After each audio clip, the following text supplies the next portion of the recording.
Luanda, mercado do Ojenda, incêndio de grande dimensão consumiu vários armazéns de roupa e calçado. Desemprego juvenil, especialistas apontam soluções para a mitigação do problema. Em 2026, juventude é a mais afetada no país. Grafanil, em Viana, retrato do bairro antigo e o fenômeno do garimpo de água. Venezuela, líder da oposição Maria Corina Machado, afirma que quer regressar ao país. Faf Alves Simões quer maior qualidade do girabola para sustentar a seleção principal. Terça-feira, 6 de janeiro, está no ar o Girassol Jornal.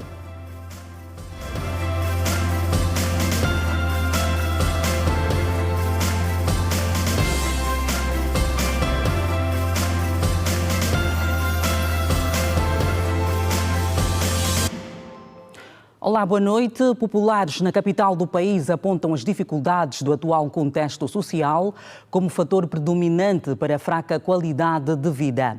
Ouvidos pela Rede Girassol, eles contam que muito deve ser feito para melhorar a condição de vida dos angolanos. A Organização Mundial da Saúde, OMS, indica que a qualidade de vida se trata da percepção de cada pessoa sobre a sua posição na vida, considerando saúde, relações sociais, segurança, meio ambiente e acesso a recursos essenciais. Nos bairros periféricos de Luanda, alguns cidadãos relacionam a qualidade de vida com saneamento básico. Dizer na sua totalidade qualidade de vida nós não temos, porque a qualidade de vida requer alguns requisitos que são até mínimos. A qualidade de vida não está estável.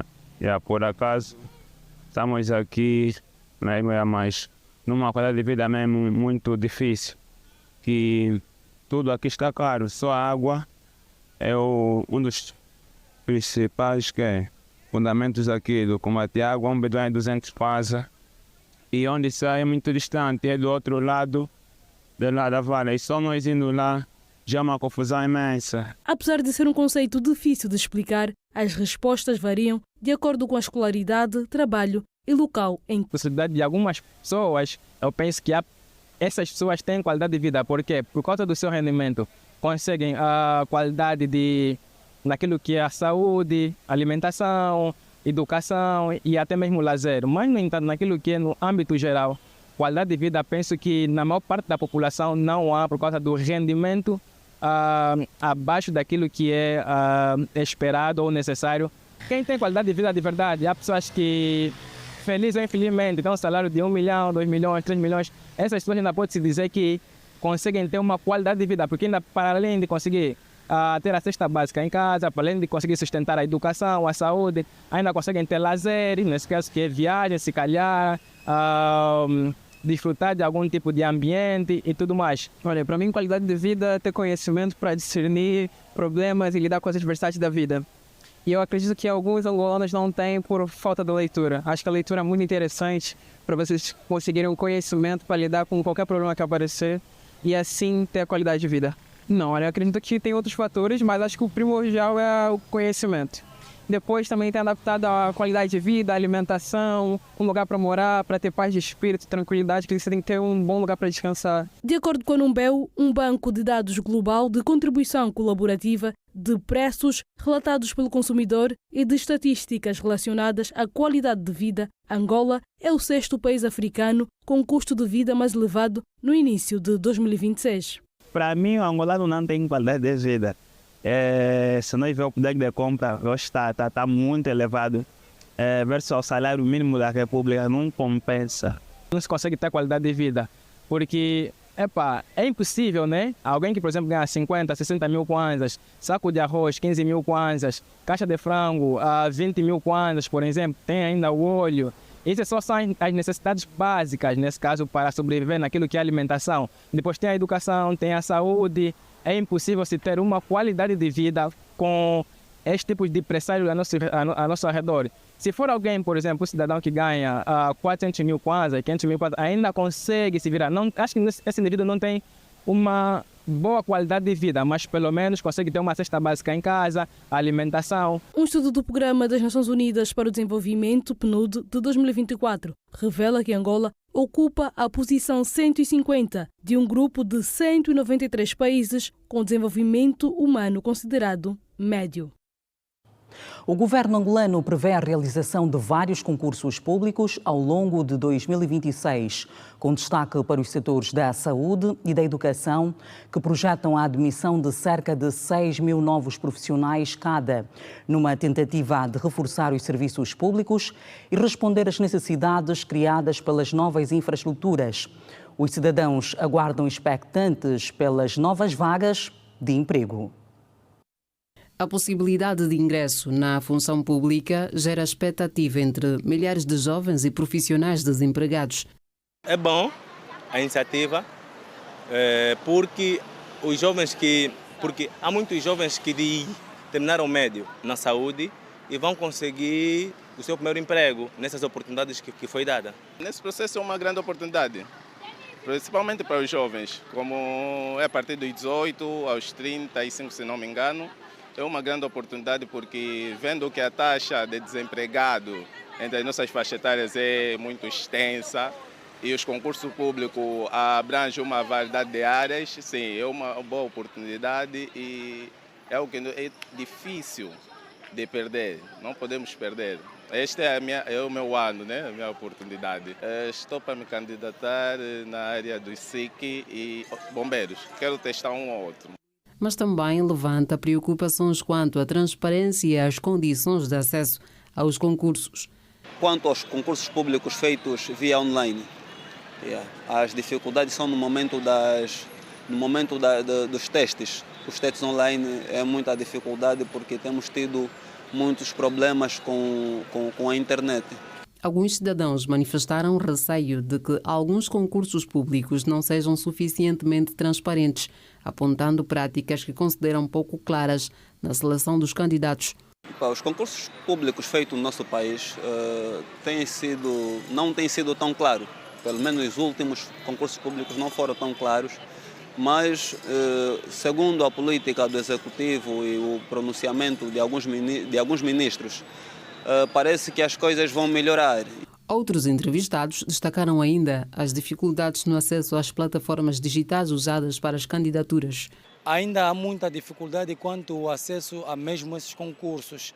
Algumas áreas, concernente a alguns locais na qual estão a admitir, muitas das vezes está distante da localização dos jovens e poderia se calhar melhorar em cada município, bairro, termos uma direção mesmo para os candidatos na qual estão na procura de emprego, não se deslocam muito distante. O governo angolano prevê a realização de vários concursos públicos ao longo de 2026, com destaque para os setores da saúde e educação, que projetam a admissão de cerca de 6 mil novos profissionais cada.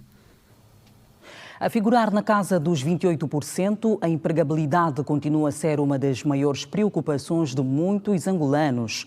Uma realidade que afeta sobretudo a juventude, que clama por mais oportunidades na função pública.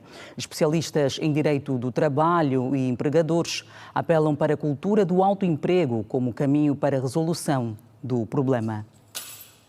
Dados do Instituto Nacional de Estatística indicam que em 2025 a taxa de desemprego fixou-se em 28,8%, correspondendo a uma descida de 1,9 pontos percentuais. Os números dão conta dos trabalhadores da função pública. Todavia, existem aqueles que optaram pelo autoemprego. Este é o caso de Elvira de Souza e Hélio Gama. Eu vendo café nas ruas da Motamba já há 4 anos.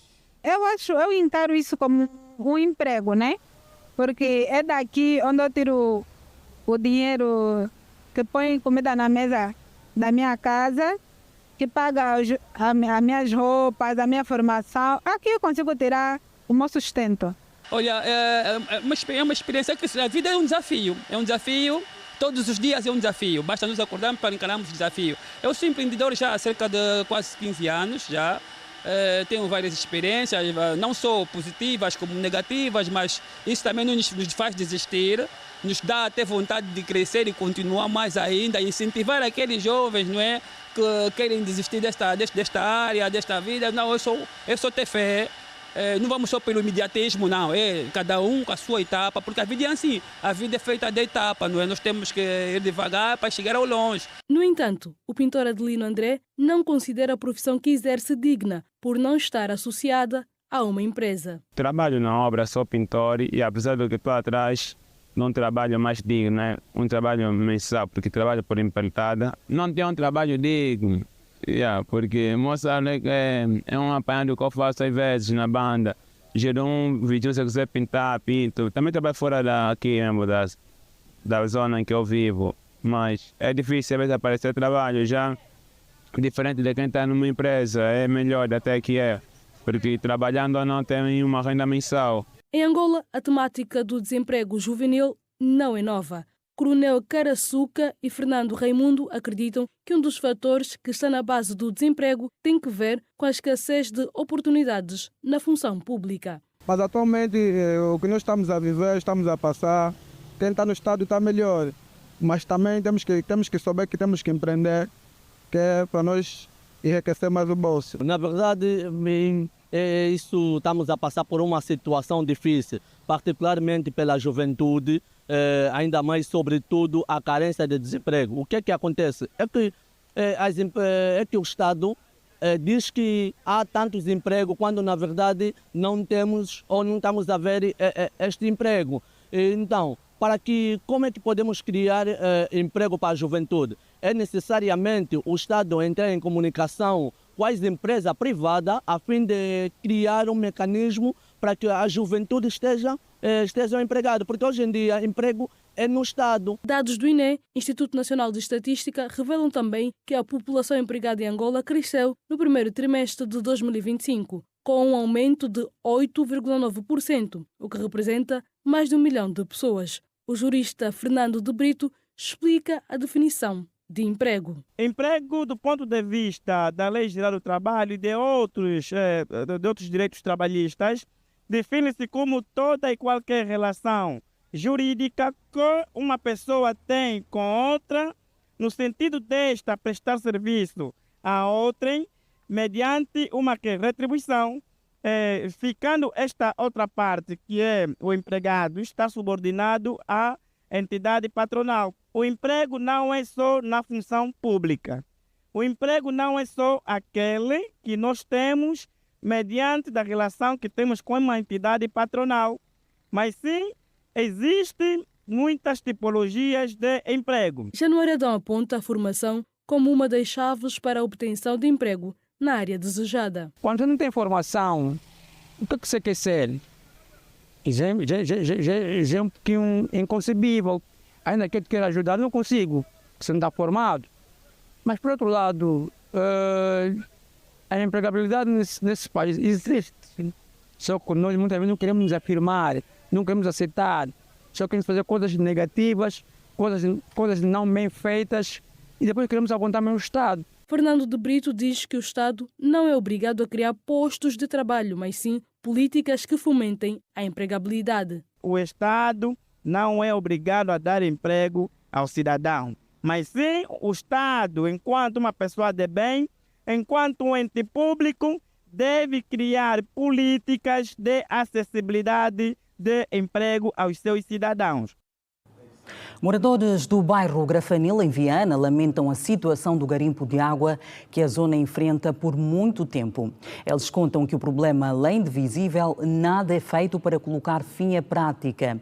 Para conseguir o precioso líquido, os moradores pagam 150 kwanzas por cada bidão de 20 litros.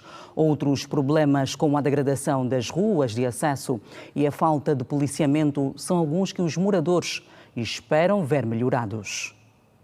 Localizado no município de Viana, Grafanil Bar é um pacato bairro com inúmeras dificuldades, como água potável da rede pública, acessos débeis, delinquência em alta em algumas zonas da região, entre outras. O agravamento é a construção de residência de forma anárquica que não facilitam a instalação de condutas de água e o crescimento do bairro de forma exponencial. Na zona, o amontoado de lixo também faz moradia. Relativamente à água potável, o morador do bairro, Gabriel Bravo, de um lado jorra água nas torneiras mas do outro não. O garimpo também está à vista de todos, porém, nada é feito para se terminar com esta prática que tem prejudicado a maioria. Em termos de água potável aqui no bairro Grafanil, é um caos. É um caos por quê? Porque aqui há muito garimpo d'água, puxam água nos tanques com eletrobomba e a população não beneficia daquilo que é água potável. Se em algumas casas saem, outras não. Estamos em constante falta de água aqui. Sim, fazem garimpo para a venda a cisternas de água e a motos. Os revendedores de água como Quintas Mendonça e Azevedo Ares Mendes compram os bidões na fonte a 30 kwanzas para serem comercializados à população na quantia de 150 kwanzas. Aqui em termos de água, só na parte de baixo é que passa água, mas em cima, nesse lado aqui do Neis ao bairro, não passa água. Se o bidão não está no valor de 150. Sim, cada bidão. Vocês quanto é que compram cada bidão aqui na Forma? Aqui na Forma nós compramos o bidão a 900 kwanzas, 35 bidões. O que eu digo para o nosso governo é que canaliza mais nas algumas casas a fazer o quê? Alguma correção que em cima também passam água. Eu vendo cada bidão 125, às vezes 150. Quando está difícil, vendemos 150 a 125. Quando está fácil, vendemos a 100 kwanzas. Quanto é que compram na fonte? Na fonte compramos a 30, a 25, às vezes cada 50. Na verdade, a população não tem, porque nós também sentimos mesmo a mesma coisa. Porque eu vendo água, mas onde eu vivo também não sai água. E quando a minha moto, por exemplo, varia, eu também sou obrigado a comprar água. A minha parceira também compra água, então é complicado. Isabel Mário está preocupada com a delinquência existente na zona, o que tem deixado moradores aflitos, principalmente no período noturno. Os acessos já não se fala, disse. Mal. E precisamos também da iluminação, porque principalmente nessa rua direita é muito escuro. Consoante as estrelas e a chuva, estamos mesmo muito mal.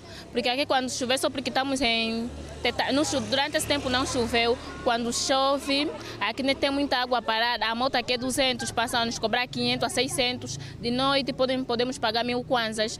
Para muita água parada, aqui tem muita água, muita água mesmo. Estamos mesmo mal. Quem permite a construção de residências sem orientação urbanística, que não se permitem acessos à água potável, à luz, até os serviços de emergência. Essa questão será respondida pela administração de Viana, que prometeu pronunciar-se dentro de dias. Um incêndio de grande dimensão consumiu vários armazéns de roupa e calçado.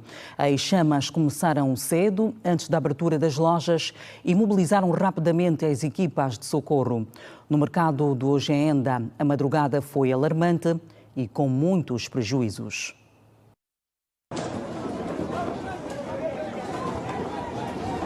Uma vez mais, o mercado do Hoje Ainda foi alvo de um incêndio de grande proporção. Foram 3 edifícios. Curto-circuito terá sido o motivo deste incêndio. Conhecido por ser um local escolhido por muitas pessoas quando o assunto é vender e comprar roupas e calçados, o Hoje Ainda acordou em chamas. Ligaram para mim lá para as 6h10 e está sair fogo embaixo da tal loja.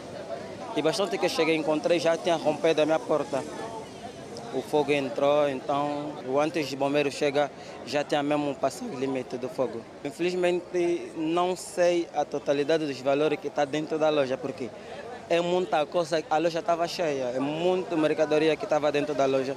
E nenhum saco que nós conseguimos tirar dentro da loja. Derrubamos a porta aqui para poder deixar o fogo sair e para nós conseguir tirar algumas coisas fora. Começou por trás.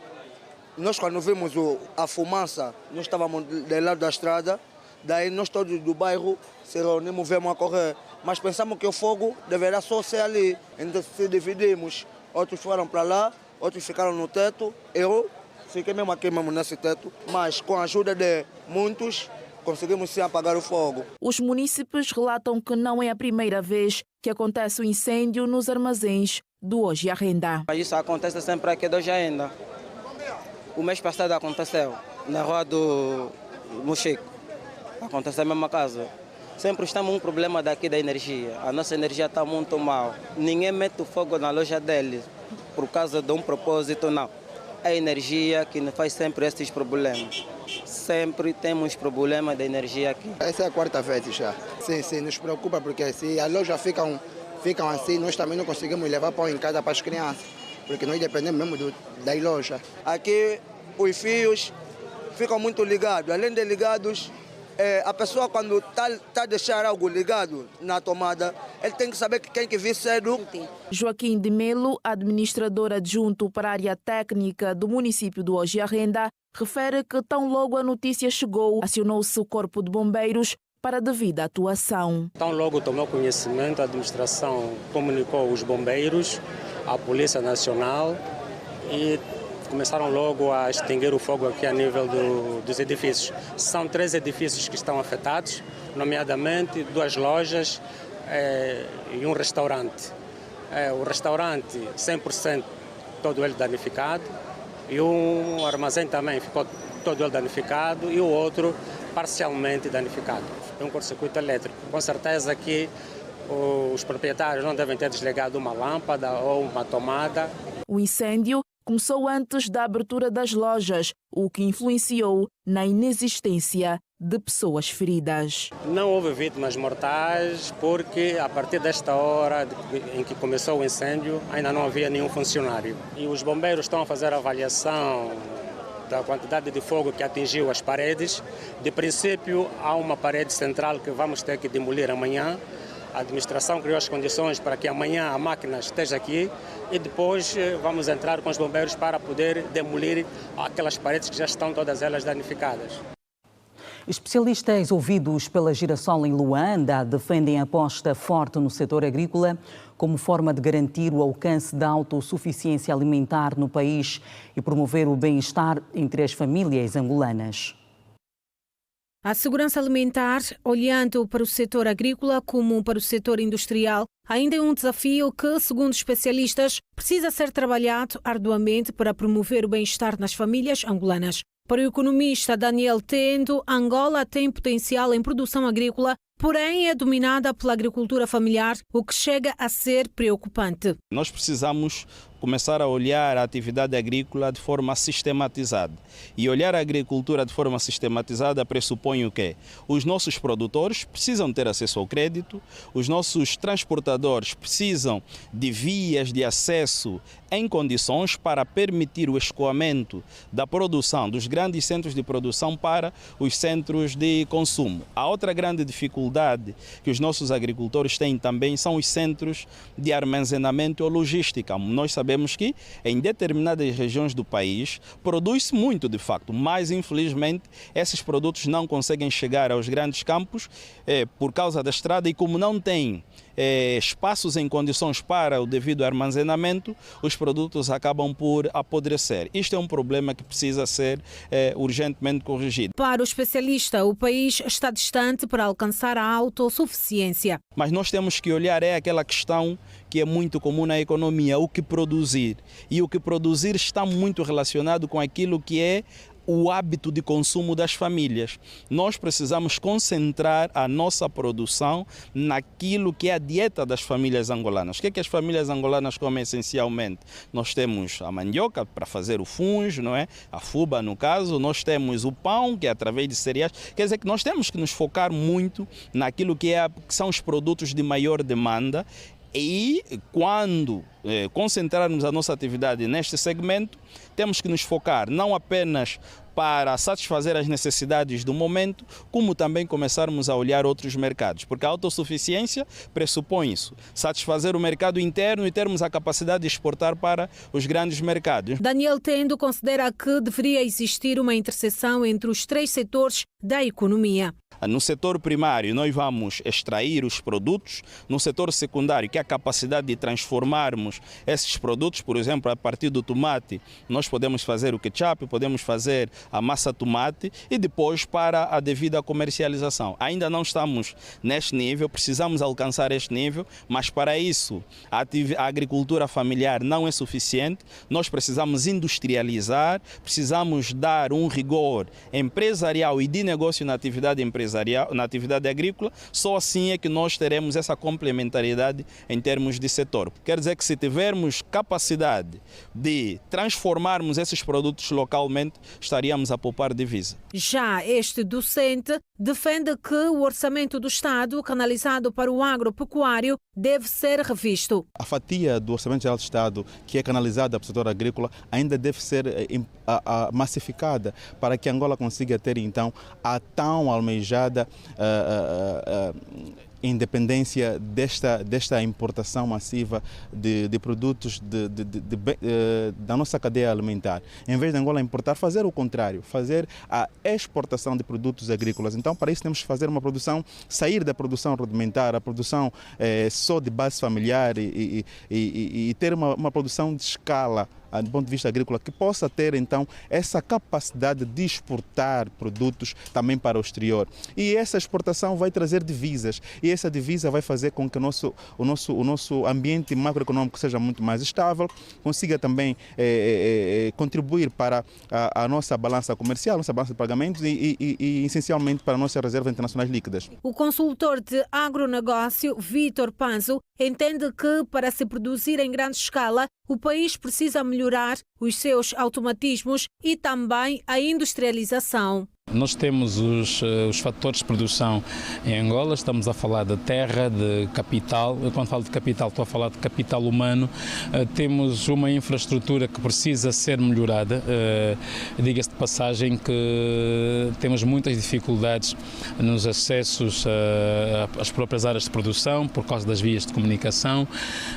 Temos produção de energia, mas Angola tem grandes problemas de distribuição de energia e também de água, que são fatores importantes para aumentarmos a produção. E quanto aos meios de produção, precisamos ter fábricas em condições, máquinas e outras infraestruturas. Tribunal de Belas e Polícia Nacional. Estratégias de atuação conjunta. Em destaque.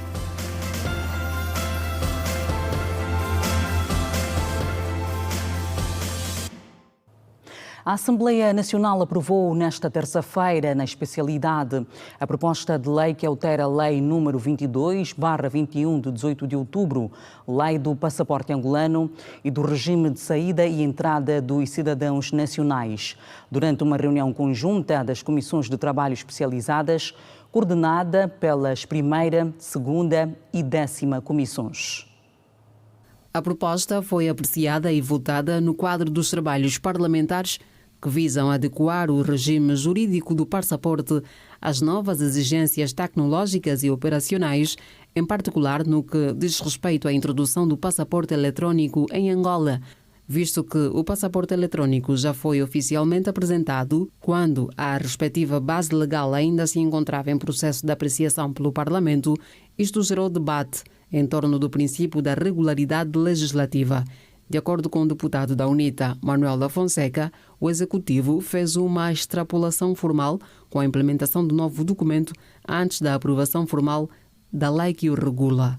Ou, se quisermos, uma extrapolação de procedimentos, à luz do artigo 164, dos artigos 164, 168 e 105 da Constituição.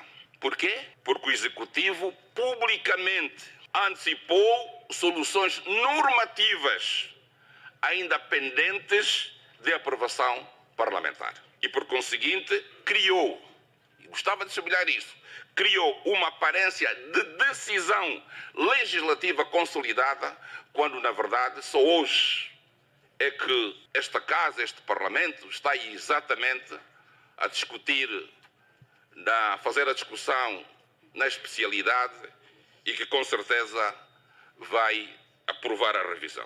O ministro do Interior, Manuel Homem, prestou esclarecimentos aos deputados, sublinhando que a introdução do passaporte eletrónico resultou da necessidade de alinhar Angola com os padrões internacionais definidos pela Organização da Aviação Civil Internacional ICAO, entidade que estabelece normas de segurança e interoperabilidade dos documentos de viagem. A nossa validade atual é de 15 anos e em relação àquilo que são as recomendações da ICAO, os passaportes não podem ultrapassar a validade de 10 anos. Portanto, é esta conformação que está a ser feita. Também julgamos oportuno fazer um ajustamento ao tempo de validade do passaporte para os menores para as crianças. Atualmente, estes documentos têm a validade de 1 ano apenas, o que cria constrangimentos aos cidadãos, tendo em conta este prazo muito curto que limita. Segundo o governante, a adoção do novo passaporte responde a compromissos internacionais assumidos pelo país, nomeadamente no reforço da segurança documental, no combate à fraude e na facilitação da mobilidade dos cidadãos angolanos no espaço internacional. Aproveitamos para, em sede da Assembleia Nacional, propormos um melhor articulado de determinados artigos da lei para permitir que a proteção dos dados dos cidadãos esteja assegurada em conformidade com a Lei de Proteção de Dados Pessoais. Durante os trabalhos, os deputados analisaram as normas constantes da proposta de alteração, tendo sido discutida, entre outros, a conformidade do novo regime com a Constituição da República e com os procedimentos legislativos estabelecidos. Temos a proposta de revogação da linha C do número 3 e do número 8. Estas alíneas fazem referência a documentos em braille. Eu gostaria de saber por que estão a ser propostas a revogação, se é incompatível com o novo modelo de passaporte eletrónico. Queria mesmo esse esclarecimento. Com a aprovação na especialidade, a proposta de lei segue agora para os trâmites finais do processo legislativo, antes da sua votação final global e posterior promulgação. A grande solução seria o artigo 5º, não é? Que o Sr. Ministro fez as explicações plausíveis e ficamos todos convencidos do porquê da apresentação pública do passaporte antes de termos discutido aqui na especialidade, e o deputado Fonseca, que colocou este problema, aceitou a explicação feita pelo Sr. Ministro. A comarca de Belas e a Polícia Nacional em Luanda analisaram nesta terça-feira os constrangimentos e falhas que resultam do excesso de arguidos com medidas cautelares e que passam muito tempo nas celas transitórias. Fato que, segundo o juiz-presidente da comarca de Belas, Edson Lix, pode abrir portas para casos de corrupção no sistema judicial. O encontro, orientado pelo juiz-presidente da comarca de Belas, visou avaliar as falhas no sistema judicial relativamente à mobilidade dos arguidos às unidades de apoio processual. E não foram poucas as falhas apontadas pelos magistrados judiciais e do Ministério Público. Não vimos resposta satisfatória por parte dos órgãos de polícia. Falta de condições, na minha opinião, tem sido o principal motivo que é para a dificuldade dessa mobilidade e a apresentação atempada dos detidos para o interrogatório judicial. Depois da decisão do juiz que o cidadão deve ser internado, devia sair do gabinete do interrogatório ou do tribunal do interrogatório do juiz de garantias diretamente para o internamento. Tem havido aqui um desvio que o cidadão, depois de estar sob a ordem do juiz que deve internar, volta à cela transitória lá no comando, na unidade de polícia, a conviver com outros detidos ou alguns retidos. Em resposta às alegações imputadas à Polícia Nacional de que os atrasos nas audiências se devem à morosidade de resposta para a mobilidade dos arguidos, o segundo comandante de Luanda, Catarino Roque Silva, respondeu assim: se nós estamos a chegar e estamos a solicitar o meio às 11 horas, a que hora é que esses detidos vão ser presentes às unidades de apoio processual? Obviamente tarde. Nós vamos colocar e vamos dar essa orientação, colocar um meio e vamos ter a certeza que esse meio vai ficar até às 12 sem ter sido utilizado. Nós temos que perceber que um transporte policial faz muita falta para a prevenção da criminalidade no geral. E como num passe de bola, a procuradora da comarca de Belas, Elizabeth Figueiredo, retorquiu. A Procuradoria entrega um dia o expediente à polícia para que no dia seguinte se faça a transportação. O mesmo acontece com os arguidos em processos sumários, julgamentos sumários. Só chegam a partir das 12, 13 horas expediente e não passa pelo Ministério Público. nos termos da lei agora, o julgamento sumário, a polícia, os órgãos de investigação criminal têm competência de atuarem e trazer o tribunal para julgamento. Isso chegam 12, 13 horas. Muitas vezes devolvemos o processo por causa da hora tardia em que o tribunal às vezes já está fechado. Por sua vez, o juiz-presidente da comarca de Belas, Edson Lis, sublinhou o excesso de detentos com medidas cautelares aplicadas que passam muito tempo nas celas transitórias como o maior dos constrangimentos, ato que dá vazão a práticas de corrupção no sistema judicial. O tempo elevado que o arguido fica nas celas transitórias permite com que muito de nós acaba trilhando o caminho errado, negociando com famílias, inventando as informações. Depois chega aqui a unidade de apoio aos juízes de garantias está evado de corrupção. Os magistrados do Ministério Público estão envolvidos em corrupção. Mas tudo isso que eu entendo é derivado do tempo excessivo dos arguidos nas celas transitórias. Ora bem, este erro está totalmente identificado. Os mandatos de condução é uma ordem judicial que é para a remessa do arguido a Comar. Então, toda aquela gente que recebe isso deve cumpri-la estritamente, sob pena de incumprimento ou dar destino incerto àquela ordem judicial. Mas nós sabemos que há dificuldades imensas. Mas essas dificuldades imensas não podem lhe permitir que um arguido fique mais de 1, 2, 3, 1 mês, 2 meses nas celas transitórias, enquanto os responsáveis para a mobilidade dos arguidos têm um mandato de condução em mãos.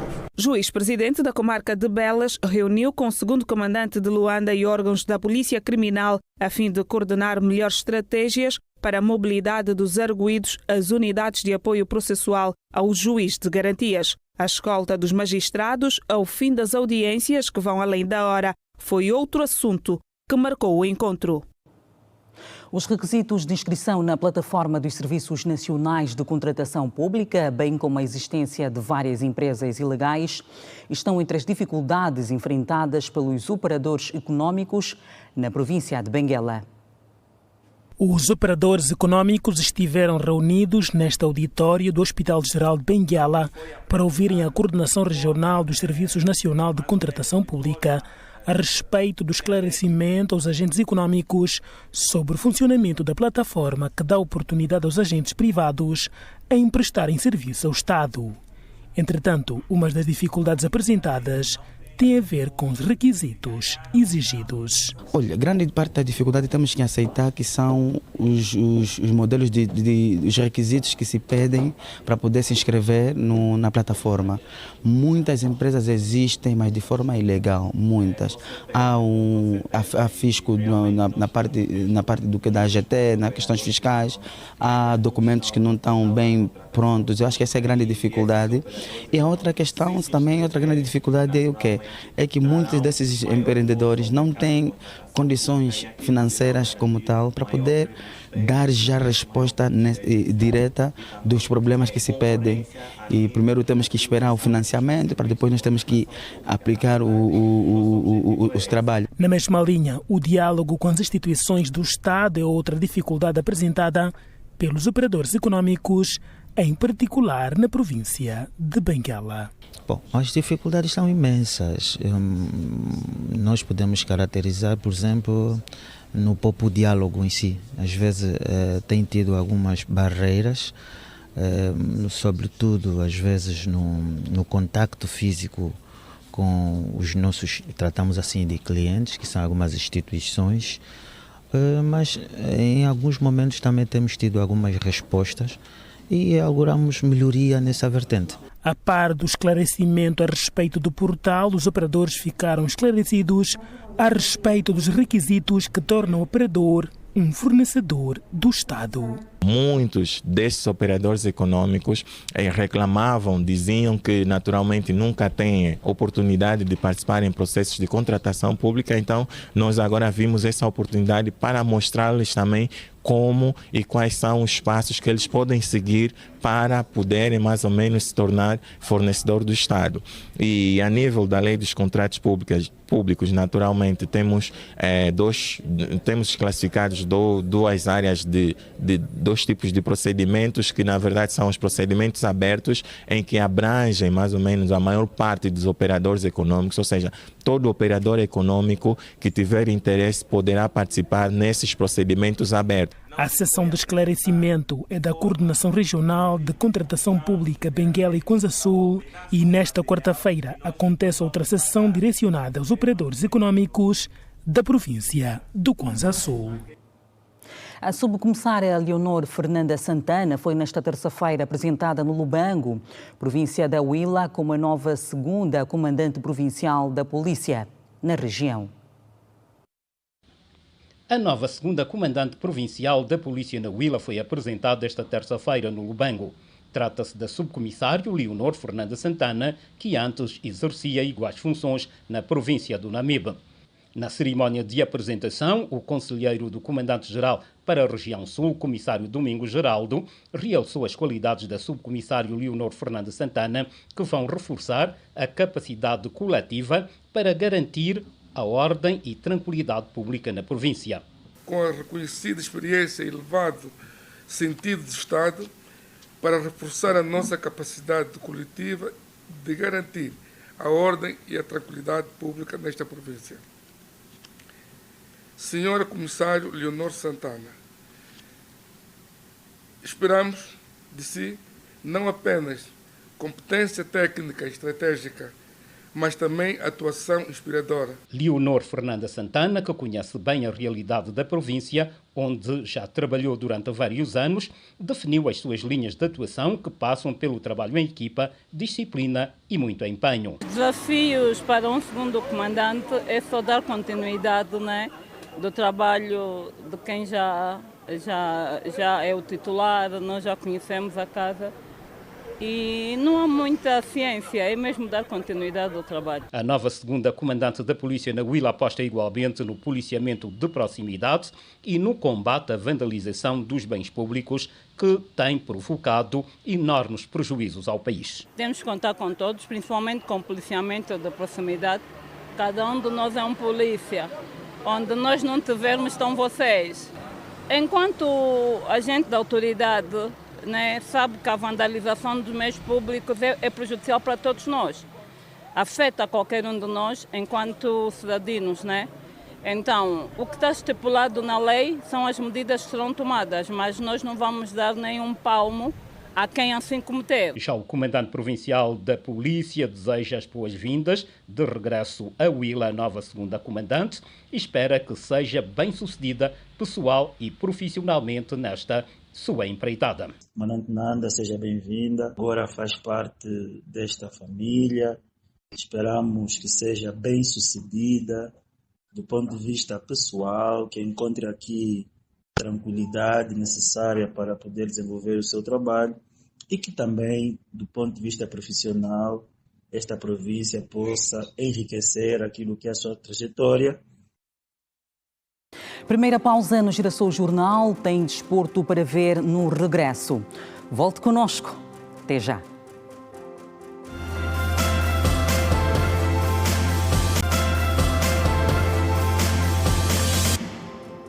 De volta à atualidade, Nicolás Maduro e a mulher Cília Flores declararam-se inocentes de todas as acusações de narcoterrorismo e tráfico de armas de guerra no dia em que foram apresentados a um tribunal federal de Nova Iorque. Perante o juiz, Maduro disse ter sido alvo de um rapto e insistiu que permanece no exercício das funções enquanto o presidente da Venezuela. Nicolás Maduro e Cília Flores são acusados de narcoterrorismo, conspiração para enviar cocaína para os Estados Unidos e crimes relacionados com armas de guerra.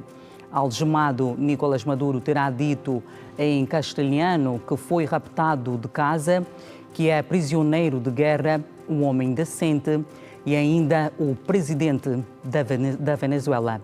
Para já não foi interposto qualquer recurso pela defesa de Maduro, numa sessão reconhecidamente destinada a cumprir formalidade da identificação e declaração das acusações. Caso seja considerado culpado, Nicolás Maduro arrisca uma pena entre os 30 e 30 anos de prisão e prisão perpétua. A próxima sessão ficou marcada para o dia 17 de março. Maria Corina Machado, líder da oposição venezuelana, afirmou que tenciona regressar o mais rapidamente possível ao seu país e que quer partilhar o Prêmio Nobel da Paz com o presidente americano Donald Trump. Confira mais no Compacto Internacional.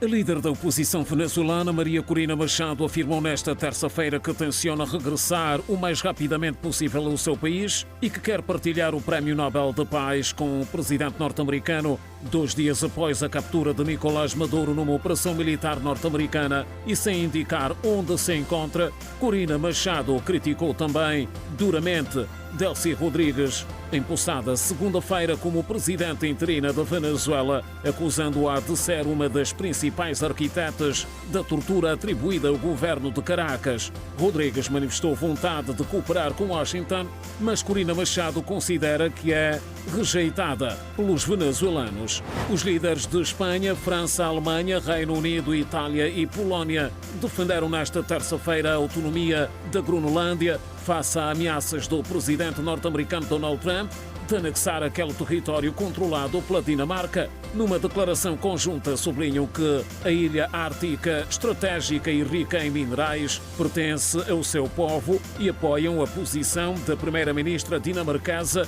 que exigiu aos Estados Unidos que parem com as ameaças contra um aliado histórico. Donald Trump reiterou o objetivo de anexar a região numa entrevista dada neste domingo, na qual afirmou que os Estados Unidos da América precisam da Groenlândia e descreveu a ilha como estando rodeada de navios russos e chineses.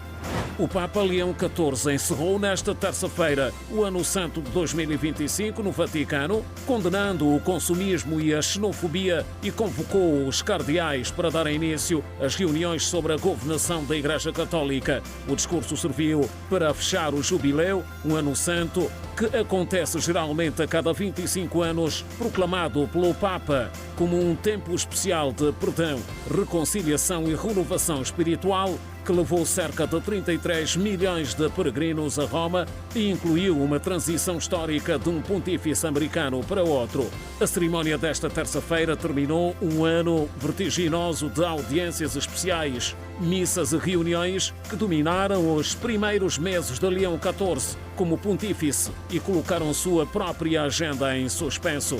Leão XIV anunciou também que o próximo jubileu será em 2033, para comemorar os 2000 anos do que as Escrituras assinalam como a morte e ressurreição de Jesus Cristo. Jair Bolsonaro sofreu um acidente na sua cela de superintendência da Polícia Federal em Brasília, onde se encontra a cumprir pena, tendo caído e batido com a cabeça no móvel. A informação foi partilhada pela esposa, Michele Bolsonaro. O Supremo Tribunal Federal do Brasil rejeitou um pedido de prisão domiciliária por motivos de saúde do ex-presidente Jair Bolsonaro, preso por tentativa de golpe de Estado, segundo uma decisão judicial.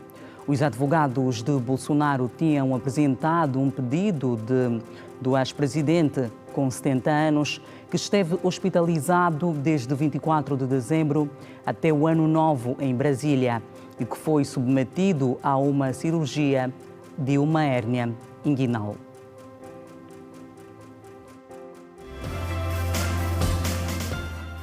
CAN de handball, ambições de Angola, em destaque.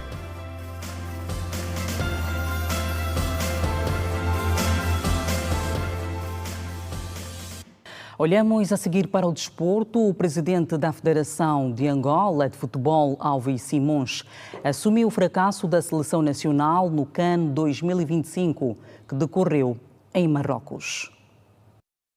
Sala totalmente cheia, onde os jornalistas marcaram presença para o devido esclarecimento sobre o fracasso da Seleção Nacional de Futebol na edição 35 do Campeonato Africano de Futebol, que decorre no Reino de Marrocos, numa competição em que o nosso país conseguiu apenas 2 pontos ao terminar no 3º lugar do Grupo B, atrás do Egito e da África do Sul.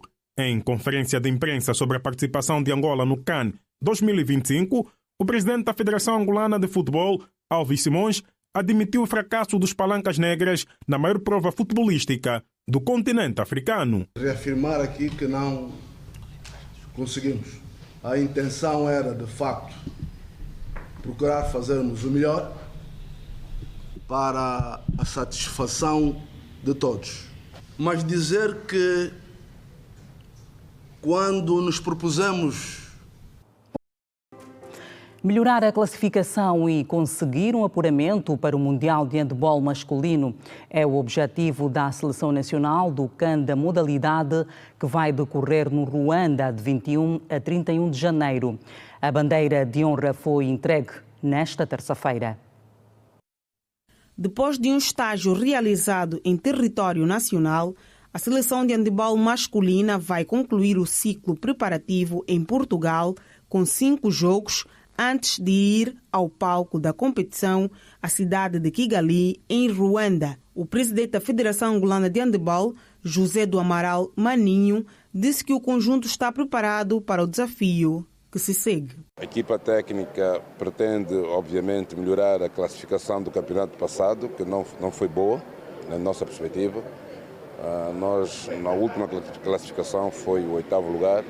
Queremos melhorar essa classificação, mas queremos, sobretudo, apurar a nossa equipa para o próximo Mundial e, para isso, precisamos ficar entre os primeiros 5 classificados. Por seu turno, o capitão dos Bravos Guerreiros, Giovanni Mwachiseng, afirmou que sabe da difícil tarefa que terão na prova, principalmente frente ao Egito. Esta seleção está preparada para fazer o seu melhor para representar bem Angola. Esta seleção esteve aqui a fazer um ciclo de preparação, fez também um torneio internacional de 50 anos, onde deixou-nos bons indicadores. Nós, Federação, criamos condições aceitáveis de preparação, quer aqui no país, quer agora um estágio em Portugal, um estágio pré-competitivo, que inicia dia 8 e termina dia 19 de janeiro. Lutar para passar a primeira fase é o ideal, diz Edgar Neto, selecionador adjunto. Nós temos consciência do que a entrega de uma bandeira, temos que honrar o nome da Angola, mas ao último nível. Pronto, saber que nós temos consciência da dificuldade que a gente vai encontrar nesse CAN, né? E o grupo em que a gente está, vamos jogar com o Egito, que é uma potência a nível da África e não só da Europa, mas a gente vai fazer de tudo para conseguir comatar e dificultar o máximo o Egito. O ato simbólico da entrega da bandeira ficou a cargo do diretor nacional do desporto, Marcos Cardoso, que exprimiu palavras de incentivo. Nós todos estamos conscientes que houve dificuldades. Estamos conscientes que a competição africana no gênero masculino é muito complicada. É das competições de handebol mais forte que temos e acreditamos que temos uma vantagem. Se sairmos em 5º, estamos qualificados para o Mundial. Então, todo empenho, toda dedicação e, acima de tudo, com respeito é muito importante. Respeitem os adversários, tenham muita sorte e muito êxito. Lembro que o Campeonato Africano das Nações em handebol masculino é qualificativo para o Mundial da modalidade de 2027, que vai decorrer na Alemanha de 13 a 31 de janeiro. Tem mais para ver daqui a pouco. Fazemos a segunda pausa neste jornal. Volte conosco. Até já.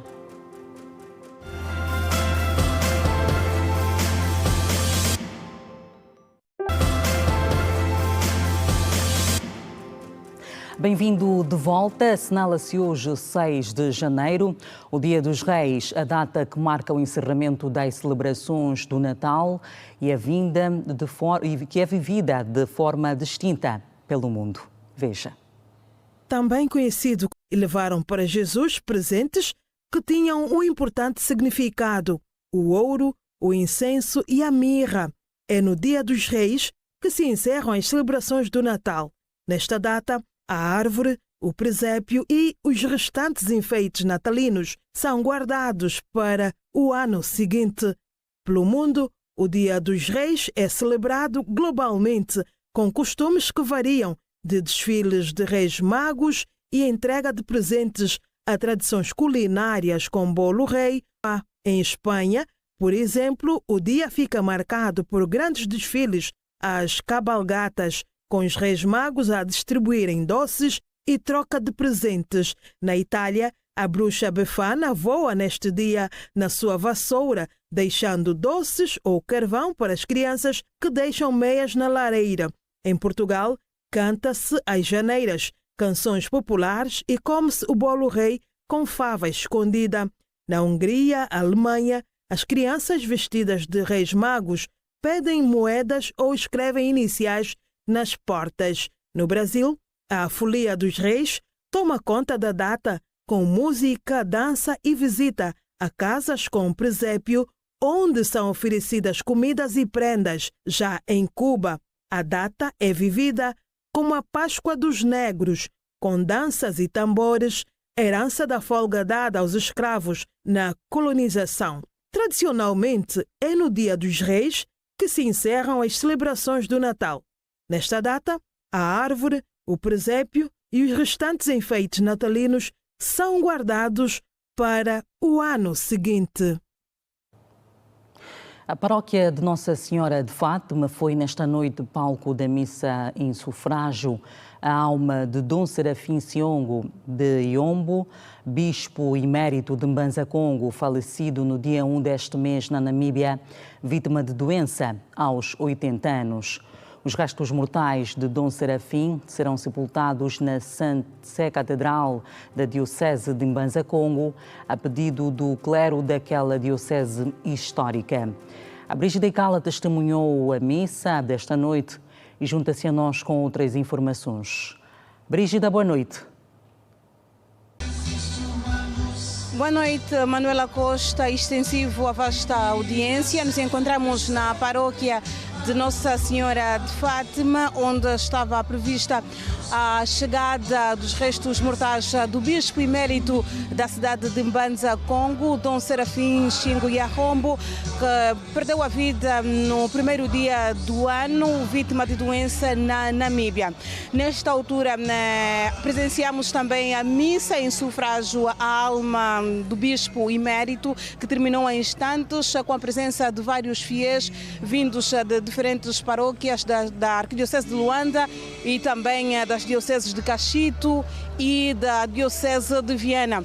Ao certo, o celebrante desta celebração eucarística que acabou aqui de terminar foi presidida pelo bispo da Diocese de Cachito, Dom Maurício Camuto.